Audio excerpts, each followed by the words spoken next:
मी प्रेरणा बोरगे, आवाज महाराष्ट्रामध्ये आपले हार्दिक स्वागत. पाहुयात आजच्या ठळक बातम्या. मुरबाडमध्ये सुमारे 3 एकर जागेत भव्य वन उद्यानाची उभारणी करणार असून तरुणांना रोजगारासाठी मोठा उद्योग आणणार आहे. तसेच मुरबाडमध्ये जनता दरबार भरवला जाईल असे प्रतिपादन राज्याचे वनमंत्री गणेश नाईक यांनी मुरबाड येथे आज केले. सुभाष पवार अध्यक्ष असलेल्या जनसेवा प्रतिष्ठान मुरबाड आयोजित माजी आमदार गोटणभाऊ पवार यांच्या वाढदिवसानिमित्त मुरबाडमधील 10वी 12वी MPSC UPSC MBBS व इतर स्पर्धा परीक्षा उत्तीर्ण झालेल्या विद्यार्थ्यांचा सत्कार व सन्मान सोहळा पार पडला. कुणबी भवन येथे पार पडलेल्या या सत्कार समारंभामध्ये प्रमुख पाहुणे म्हणून राज्याचे वनमंत्री गणेश नाईक, सिडकोचे माजी अध्यक्ष, राष्ट्रवादीचे प्रदेश उपाध्यक्ष प्रमोद हिंदराव हे होते. तर या समारंभाला सेनेचे कांतीलाल कंटे, नगराध्यक्ष मोहन गडगे, TDC बँकेचे अध्यक्ष अरुण पाटील, माजी जिल्हा परिषद सदस्य उल्हासभाऊ बांगर, भाजपचे अध्यक्ष दीपक पवार, मजूर कामगार संघाचे सुहास मोरे, खरेदी विक्री संघाचे चेअरमन संतोष पवार, नगरसेवक अक्षय रोठे, रामभाऊ दळवी, दीपक खडेगरे, संजय पवार, सौरभ पवार, धनंजय दळवी, प्रकाश पवार, नगरसेवक विनोद नरवीकर हे उपस्थित होते. या प्रसंगी मुरबाड तालुक्यातील असंख्य विद्यार्थ्यांना स्मृतिचिन्ह शाल देऊन त्यांचा यथोचित सत्कार करण्यात आला. आपल्या तालुक्यामध्ये एकही कॉलेज नव्हतं, हे तुम्हाला सर्वांना माहीत आहे. आपली सगळी मुलं ही कल्याणला किंवा उल्हासनगरला कॉलेजला जाऊ शकत नव्हती. वाहतुकीची व्यवस्था नव्हती. अशा काळामध्ये स्वर्गवासी घोलप साहेबांनी या तालुक्यामध्ये जनसेवा शिक्षण मंडळाची ही स्थापना केली आणि स्थापना केल्यानंतर या भविष्याच्या काळामध्ये ही शिकणारी मुलं ही शिक्षणापासून दूर जातात. विशेषतः मुली तर जाण्याचीच सोय नाही. अशा काळामध्ये भविष्याचा वेध लक्षात घेऊन घोलपसाहेबांनी या तालुक्यामध्ये या संस्थेची निर्मिती केली. आज आपण पाहिलं तर 2 कॉलेज आपल्या संस्थेची या ठिकाणी आहेत, 8 शाळा आपल्या त्या ठिकाणी आहेत. त्याचबरोबर आपल्या शाळेमध्ये निवासी आश्रमशाळा आहे, याच्यामधील 700 विद्यार्थी या मुली निवासी शिकत आहेत. या ठिकाणी आपण पाहिलं तर सगळ्या फॅकल्टी आपण त्या ठिकाणी ठेवलेल्या आहेत. त्या ठिकाणी BA असेल, त्या ठिकाणी MCOM असेल, त्या ठिकाणी MSc असेल, BSc असेल, या दोन्ही जनरलच आहेत. तर त्याबरोबर दोघंही त्या ठिकाणी ITचं शिक्षण मुलं या ठिकाणी घेत आहेत. MBA पण या संस्थेमधून आणण्याचा प्रयत्न या ठिकाणी केला आहे, ज्याच्यामुळं हजारो मुलं ही या ठिकाणी शिक्षण घेत आहेत. माझ्या सत्कारापेक्षा आज मला एवढा आनंद वाटतो की ज्या काळामध्ये एकही मुलगी आमच्या गावामध्ये तिथं MA झालेली दिसत नव्हती किंवा BA झालेली दिसत नव्हती, त्या गावामध्ये आज मोठी संख्या मुलांची आणि मुलींची मला त्या ठिकाणी दिसते. हाच खरी आमचा सगळ्यांचा, घोलपसाहेबांचा असेल, माझा असेल, तो निश्चितपणानं तुम्ही सत्कार केलेला असं मी या ठिकाणी मांडतो.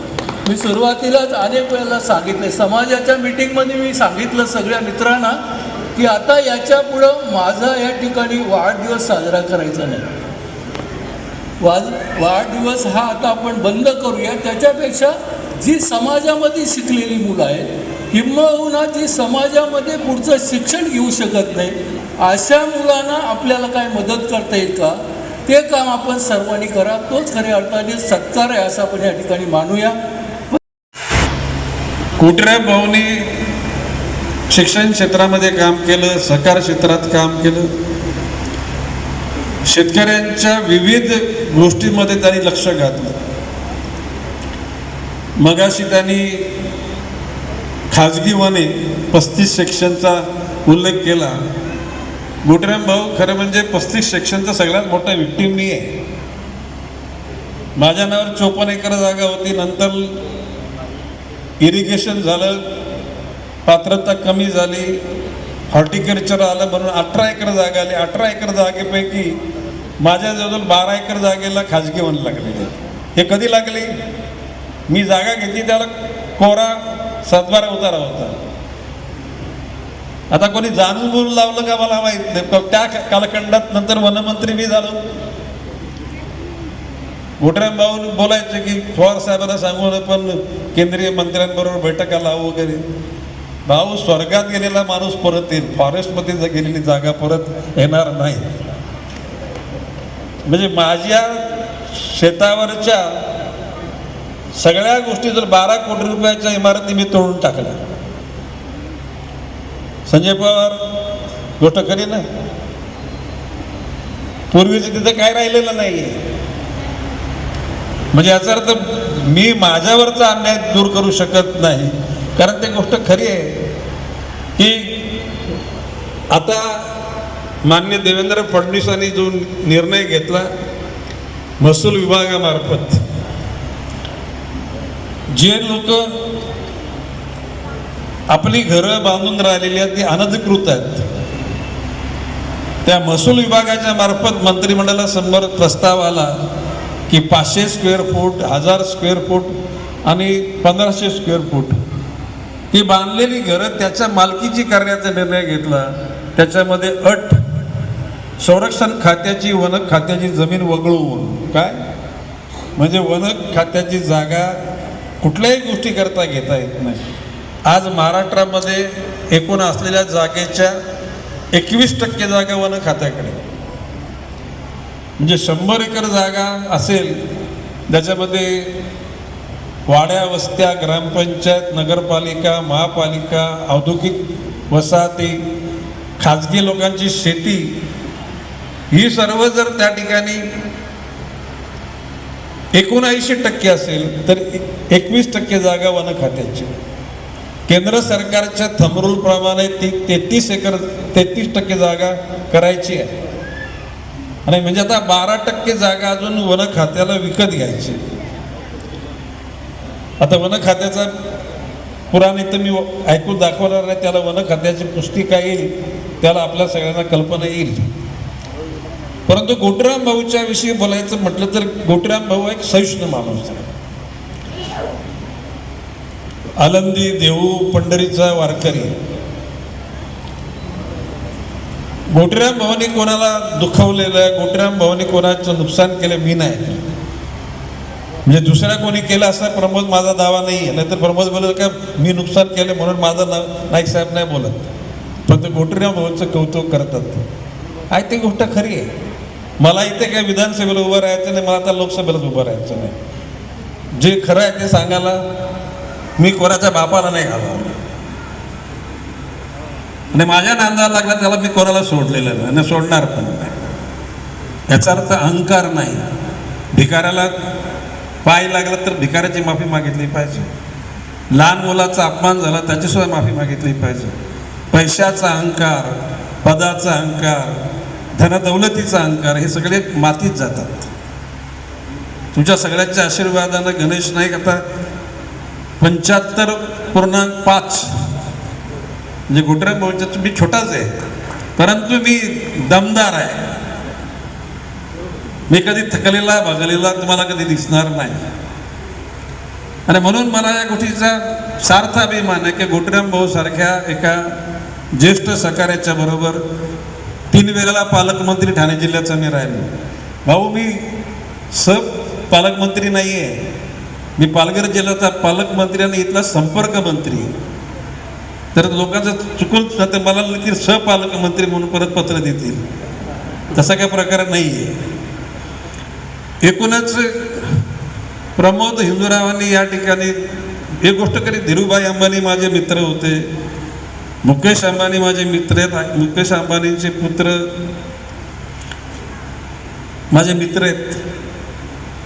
प्रमोद पत्र दे मला, मी त्या घटकांशी बोलतो आणि इथे एखादी कशा प्रकारे आपल्या लोकांना सामावून घेणारी एखादी उद्योगाची शाखा कशी काढतील बघू, आपण प्रयत्न करायला हरकत नाही. बाकी आता मी वनमंत्री, आता मी प्रमोदला बोललो, प्रमोद इथं आजूबाजूला जर उद्याला 2-3 हजार एकर जागा फॉरेस्टची असेल तर त्या जागेला वन उद्यान करून या मुरबाड आणि पंचक्रोशीतल्या लोकांना शांतपणे संध्याकाळी बसायला मिळेल, खेळायला मिळेल असं वातावरण तयार करू. फक्त मला ती जागा दाखवा, एक पत्र दे, म्हणजे अधिकाऱ्यांना बोलवून मंत्रालयात तर त्या गोष्टीचा आपण खुलासा करून टाकू.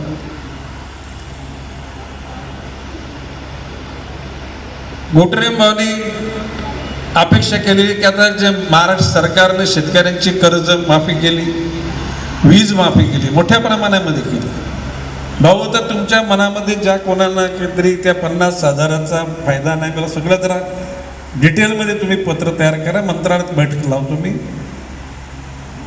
सुभाष ती माहिती घे मंत्रालयात, तुम्ही तुमचं अरुण पाटलाला बोलवतो ना, भाषिकी मंत्रालयात सर्व कृषी मंत्री, सहकार मंत्री, सुदैवानं गणेश नाईकने जर विनंती केली तर कुठलाही मंत्री त्या ठिकाणी नाही बोलणार नाही.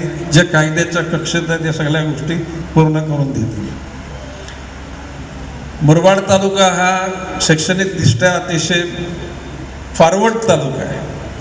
आज UPSC, MPSC, MBBS या विद्यार्थ्यांचा सन्मान झाला, मला आनंद वाटला.